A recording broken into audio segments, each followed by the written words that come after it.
Vamos trazer informações a respeito do desfile de 7 de setembro em Brasília. Com orçamento reduzido, 7 de setembro deste ano em Brasília vai ressaltar pautas do governo Lula para tentar afastar a data dos discursos mais à direita, do bolsonarismo. Lula convidou os chefes dos 3 poderes e todos os ministros do STF para participar do evento. Sávia Barreto. Boa tarde, Joelson. Aqui em Brasília, sexta-feira, ponto facultativo, um dia de preparação para o 7 de setembro. Esse desfile importante simbolicamente para o governo Lula, mas também para a oposição, porque a gente sabe que o ex-presidente Jair Bolsonaro convocou um ato na Avenida Paulista.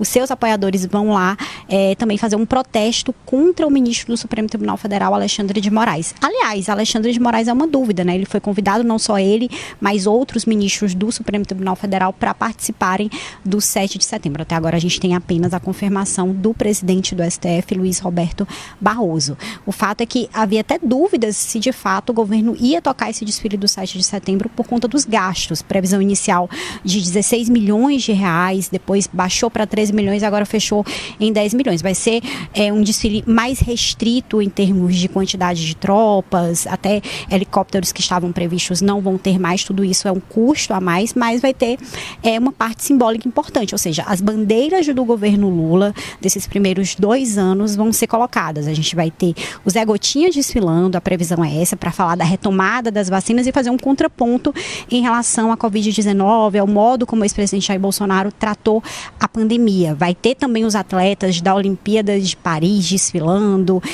A gente deve ter todo esse pano de fundo também falando sobre democracia e sobre união. Claro que participação de muitos ministros e também foram convocados, foram chamados, convidados para participar os presidentes, os representantes de todos os poderes. Então a gente deve ter uma parte de discursos, de recados, mas uma tentativa do governo de fazer uma agenda positiva e, claro, a gente tem que observar também como é que vai ser aí a repercussão do outro lado dessa manifestação em São Paulo contra o ministro Alexandre de Moraes e fazendo um contraponto. Lembrando que os bolsonaristas, a oposição, sempre fez um 7 de setembro realmente volumoso, com muita gente nas ruas, então é uma disputa de 7 de setembro. E, Sávia, esse não é o único assunto que tem mexido com Brasília durante essa semana. Outra pauta importante aqui em Brasília é sobre a sucessão de Arthur Lira na Câmara dos Deputados. A gente sabe que essa eleição está marcada para acontecer em fevereiro do ano que vem. Não só a sucessão do Lira, como também do Rodrigo Pacheco no Senado. Rodrigo Pacheco está tudo resolvido. Vai ser Davi Alcolumbre, que foi presidente antes dele, que realmente são aliados, e está tudo certo para que Davi Alcolumbre assuma numa provavelmente candidatura de consenso. Agora, na Câmara dos Deputados, a situação é complicada, A gente falou aqui sobre a desistência do presidente nacional do Republicanos, Marcos Pereira, que apoia o líder do partido na Câmara, Hugo Mota. É um deputado de apenas 35 anos, que já foi levado ali para conversar com o presidente Lula, com o ex-presidente Jair Bolsonaro. Os dois lados querendo saber, olha, como é que você vai tratar a esquerda, como é que você vai tratar a direita, caso seja de fato presidente da Câmara. Tem o apoio do senador Ciro Nogueira, do Progressistas do Piauí. Agora tem uma resistência grande também. A gente viu que Elmar Nascimento, que é o nome do União Brasil, que todo mundo apostava que seria o nome escolhido por Arthur Lira, ele manteve a candidatura dele e num acordo, numa conversa com Gilberto Kassab, que é o presidente nacional do PSD. Lembrando que o Elmar Nascimento é do União Brasil, mas o PSD mantém o seu candidato, que é Antônio Brito. Então tem Elmar Nascimento, tem Antônio Brito, alguns falam no Isnaldo Bulhões, que é do MDB, que também pode ser um candidato. Eu diria, Joelson, que é todos contra um. Deve ter uma resistência e talvez até um segundo turno. Ou seja, aquilo que Arthur Lira gostaria de um candidato de consenso, que unisse todos os grupos, a tendência é que isso não aconteça. Agora, Presidência da República, presidente Lula está olhando tudo isso com muita atenção. Não quer se envolver, mas precisa ter uma boa relação com aquele nome que vai ser escolhido pelos deputados. Eu acho que é interessante, de fato, a gente acompanhar essa reação ao nome de Hugo Mota e saber se, de fato, a permanência de outros nomes nessa disputa ela é mais para marcar posição, para negociar espaços na mesa diretora, como a gente já viu em outros momentos, e aí se retira essa candidatura, esse apoio, ou não. Vai-se até o fim, porque não se aceita o nome de Hugo Mota.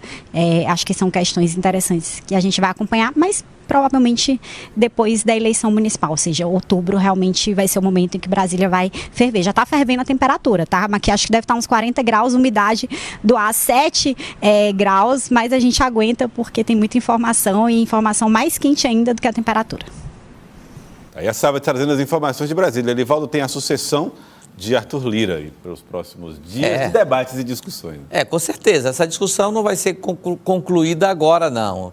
Concordo com a Sávia, vai ficar para depois das eleições municipais. Agora, né, Lívia, já tem, Joelson, eu diria assim, um encaminhamento. Qual o encaminhamento? Qual o entendimento macro, digamos assim? Hugo Mota, do Republicanos, lá da Paraíba, como o candidato que mais se sobressaiu nesta semana, que termina agora. Agora, claro que os outros candidatos, tudo bem, fica por isso mesmo. Não, são partidos importantes, como União Brasil, com Elmar Nascimento, o PSD com Antônio Brito, o MDB com Isnaldo Bulhões e outras alternativas que eventualmente possam surgir daqui até o final do ano. Mas, de fato, quem está muito forte para essa sucessão, quem ganhou muita força, acumulou muita força, o deputado Hugo Mota. Sabe quando vocês falaram ontem sobre alguns nomes que foram para o sacrifício, né, que foram demonstrar apoio ali nas eleições municipais de Teresina nos últimos anos? Acredito que seja o mesmo caso desses outros nomes sem ser o Hugo Mota, como, por exemplo, o próprio Elmar Nascimento, Antônio Brito. São siglas que são relevantes ali para o próprio relacionamento que o Lula tem com o Congresso, pois representam uma ponte com o Centrão, mas não são tão relevantes quanto a necessidade de alinhar ali as vontades do Partido do Progressistas com o do Republicano. Que tudo ali está girando em torno não só da capacidade de Lula de gerir, né, o próprio Brasil, ter aquela governabilidade, mas também do que representa para os partidos União Brasil, Republicanos e Progressistas em 2026. Então, o Hugo Mota, sigo com o relator aqui, com o Elivaldo Barbosa, é o nome que tem mais chances de ser efetivado aí nesse concurso.